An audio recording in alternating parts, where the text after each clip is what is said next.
actions or persons. The colliding or clashing of thoughts, feelings, actions, or persons. Okay. And what are the different types? So, Sophia, talk to us through the different types. Person versus person is the external struggle between two or more individuals. And the Person next. versus themselves is the internal struggle concerning emotion and decision. Person versus nature is the external struggle between person and an element of nature or the environment.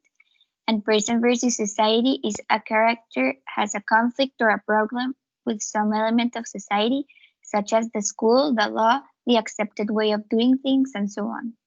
Okay, so there's some type of conflict. So, and then what about the C, rising action? Victoria. What's the rising action? Rising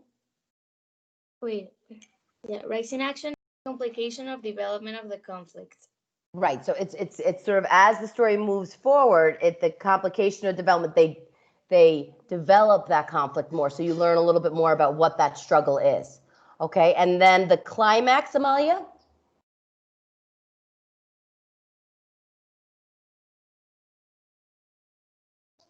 Amalia, you there? Yes, the climax is the turning point of the story, point of most intense interest. Okay, so the climax is where the story gets the sort of most intense. It's the where you're sort of like maybe, oh, what's going to happen? Where are we going to go with this? What's going to happen? And then Roberto, the falling action or the denouement. I love that word. Denouement. Events that lead to resolution. And then can you just talk about the resolution? What is the resolution? Okay. What is the outcome of the conflict? Right, and I like how we use the outcome of the conflict because sometimes in stories, the problem isn't necessarily solved. There's not necessarily a resolution. There's still that struggle inside of you, but the story sort of ends, or maybe there's some type of lesson that's learned, or the character's still struggling with that, and that's sort of life too. You know, there are times when we solve things, and there are times when we still haven't solved them, and we need to sort of continue working on that. Okay, so as you see here, there's a visual of that, the exposition, the conflict, the rising action, the climax, and then the falling action and the resolution. Talk a little bit about the characters. I'm not going to get so deep into this particular part, but can you, Camila, just read a little bit about the characters? Just sort of talk about what the character all the way to for, speech, and other actions. So what creates a character? Okay. A character is generally the central or focal element in a story.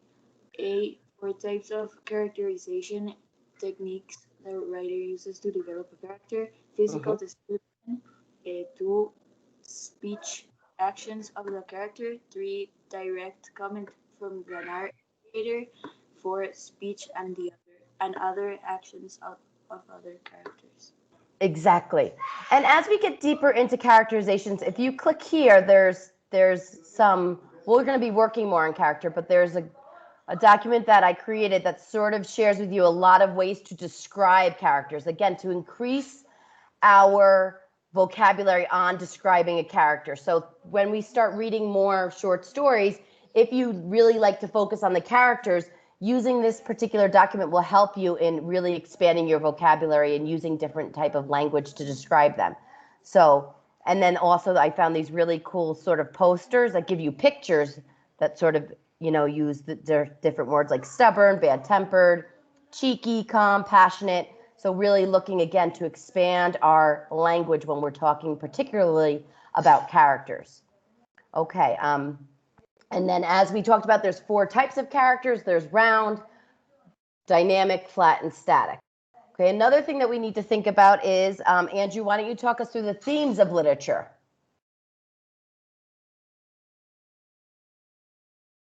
Andrew, you there? Andres? I thought I was unmuted. Oh, it's okay. Themes of literature, right? Yep. Okay. Do I read the A, B, C, D, E, F? Yeah. So what helps us figure out what the theme of that text is? The motivation, which is the cause of or the reason for the actions. Mm-hmm. The behavior, which are the actions of the character. The consequences, which are the results of the actions. The responsibility, which is the moral, legal, or mental accountability. And the expectations, which are what the reader expects. Right. And Can I usually keep going? theme. Nope, you're good. So a theme could be just a concept like love or technology or education, or it could be, it could be also a theme concept, or it could be a thematic sort of big idea, sort of like a message that the story is trying to teach us or to tell us. Okay. So themes can sort of look both ways. You could do it as a one-worder, or you can also do it as a message. Like, what was the message of the story? Like, one man's trash is another man's treasure, or what's another? Who can give me another sort of life lesson? Who can give me a life lesson that they know? Anyone? No, we don't have any. So maybe like never give up. Okay, something like that. But that's sort of like the theme of literature. They always have a theme. And the next one, Luisana, can you read a little bit about mood? Mood. Setting. The time and place in which the story is taking place, including factors such as weather and social customs. Flashbacks. Atmosphere. The mood to, and I, The mood to feeling which the pervades the mood to story. feeling which pervades the story. Suspense, irony, etc. Right. Like how does the story make you feel? Is it sort of a horror story? Is it a happy-go-lucky story? What is the author trying to sort of show you within the story? What mood is he trying to get you to feel? A lot of times there might even be different moods throughout the story. Okay, and we're just going to quickly talk through the point of view. So there's different points of view. So when the writer writes the story, you need to think about how the story is actually written. Is it written in third person, which is omniscient? Is it written in limited omniscient, which is third person? The author tells the story from the third person, but limits observations of thoughts and feelings. Or is it told in first person? One character tells the story in the first person. The reader sees and knows only as much as the narrator. Or is it objective? The author is like a movie camera and moves freely of recording objects. However, they can't really, they don't really offer anything about the actions or what the characters are doing. Okay, and the last one is figurative language. Does the author use some figurative language? What is that? David, can you talk a little bit about that? Smile. Simile, yep. Comparison using like or as. Uh-huh. Metaphor. Comparison using its form or it is. Is or a form it is. Mm-hmm. Extended metaphor. Personification, attributing human-like qualities to inanimate things. Okay. All right. So what we're going to be focusing on today is you're going to be focusing on looking more deeply in the plot and looking more deeply at these different elements by using something called the plot structure diagram, which can be found again on your agenda. And you and your partner, you and your group, let me just get this out, are going to be filling in this graphic organizer. So I want to give you about 1 to 2 minutes to just take a look at it. Just take about 2 minutes and look at it and think about some things that you notice about it. What do you notice about this particular graphic organizer and how it can get us to really dive into the plot and knowing what the plot is? Okay, so take about 2 minutes and get your thoughts in. What are some of your noticings? Go ahead. Let me just...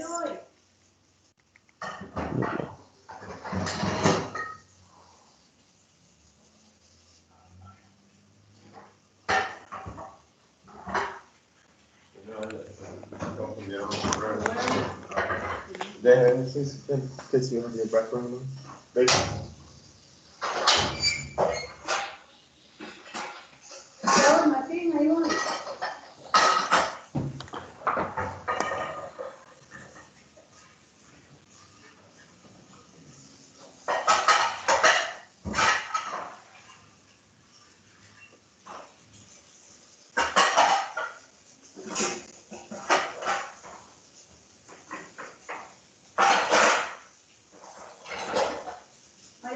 Okay, so I need about 3 volunteers to share what are some things that they notice about this plot structure diagram and how they're going to be able to fill this out with their partner or their group.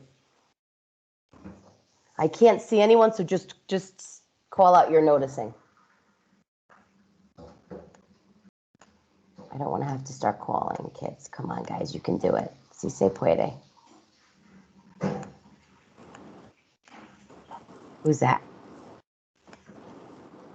I don't know. It's that it's like weirdly Oh. organized. Okay, so you think it's weirdly organized. So can you talk a little bit more about that? Yes. It's all right. So usually, like the title, the author, and the genre, like in my opinion, it would go like first at the corner, and then like it would be like maybe the characters in the setting, and then like the rising action and all that. Okay, so it's organized a little bit differently than you would expect it to be organized. Yes. Are you noticing that it has all of the components of the plot, though? You could be able to sort of see where, okay, this is where I put the characters, this is where I put the setting, here's the rising action, some of the events, and then the turning point, Yes, or the I climax. think it does have like every component of that. Okay, thank you, Daniela. Anyone else? 2 more people, come on, you can do it. Like what, like this diagram shows they label with numbers like the character settings, conflict, and things like that. Okay, so it sort of like allows you to sort of say, okay, 1, let's think about what are the characters in this particular story. 2, what is the setting? And let's write it. 3, what's the conflict? And then 4, it actually has you jump to the resolution. So thinking about how did the story end, because you already read the story and you already sort of know what it's about, or how was the conflict solved or matters explained if it wasn't solved. And then it goes to thinking about the turning point. So where did the story sort of shift? And then it has you look at the rising action and the falling action. And then at the end, the theme, thinking about the theme of the actual text. Thanks, David. Great noticing. And one more noticing before we get back in our groups and you guys are off to fill this out. Come on, you can do it. One more noticing. It doesn't have an exposition. Okay, it doesn't have an exposition. And can you explain a little bit about what the exposition is? Where the story gets explained at the beginning so that you can understand everything. Okay, so great noticing. If you look down, I think you weren't able to see it, Sophia, because it's badly organized on the page. But if you look down here in the left-hand bottom corner, it says character, setting, conflict, and mood combine to create the exposition, which helps you get into the story. So all of those things, character, setting, mood, and is all right here. So in a way, yeah, it doesn't do it with words, but it somewhat does get you into that. It doesn't say exactly how it gets you into that, but you're able to sort of, think about the characters, think about the setting, think about the conflict, right? And then the mood. And they're all sort of right in this area right here. 1, 2, 3. You see that? So maybe Yes. that will help you a little bit. Okay. All right. So